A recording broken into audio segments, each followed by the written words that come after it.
I was 18 years old when I got married. I belonged to a very conservative family, a Baloch family, where good daughters never say no to their parents. My father wanted me to get married, and all I said was, if that makes you happy, I'll say yes. And of course, it was never a happy marriage. Just about after 2 years of getting married, about 9 years ago, I met a car accident. Somehow my husband fell asleep and the car fell in the ditch. He managed to jump out, saved himself. I'm happy for him. But I stayed inside the car and I sustained a lot of injuries. The list is a bit long. Radius ulna of my right arm were fractured. The wrist was fractured. Shoulder bone and collarbone were fractured. My whole rib cage got fractured. But that injury that changed me and my life completely was the spine injury. Many people came to rescue. They gave me CPR. They dragged me out of the car. And while they were dragging me out, I got the complete transection of my spinal cord. Those 2.5 months in the hospital were dreadful. I was at the verge of despair. One day, doctor came to me and he said, well, I heard that you wanted to be an artist, but you ended up being a housewife. I have a bad news for you. You won't be able to paint again. Next day, doctor came to me and said, your spine injury is so bad, you won't be able to walk again. I took a deep breath and I said, it's all right. Next day, doctor came to me and said, because of your spine injury and the fixation that you have in your back, you won't be able to give birth to a child again.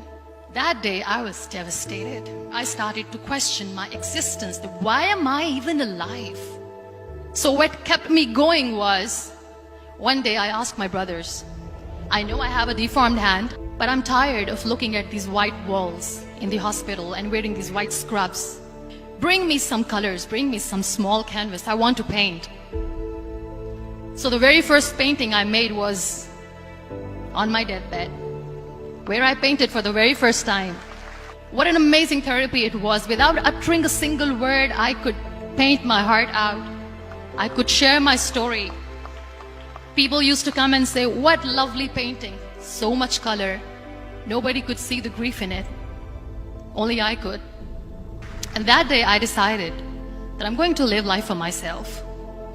I am not going to be that perfect person for someone. I am just going to take this moment and I will make it perfect for myself. That I'm going to fight my fears. So I wrote down one by one all those fears. And I decided that I'm going to overcome these fears one at a time. You know what was my biggest fear? Divorce. But the day I decided that this is nothing but my fear, I liberated myself by setting him free.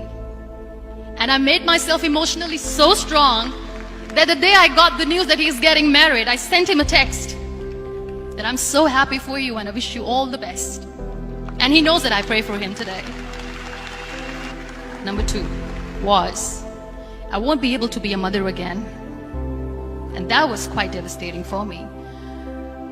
But then I realized there are so many children in the world, all they want is acceptance.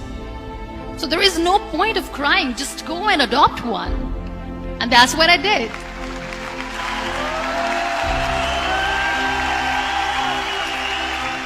I gave my name in different organizations, different orphanages, and I waited patiently.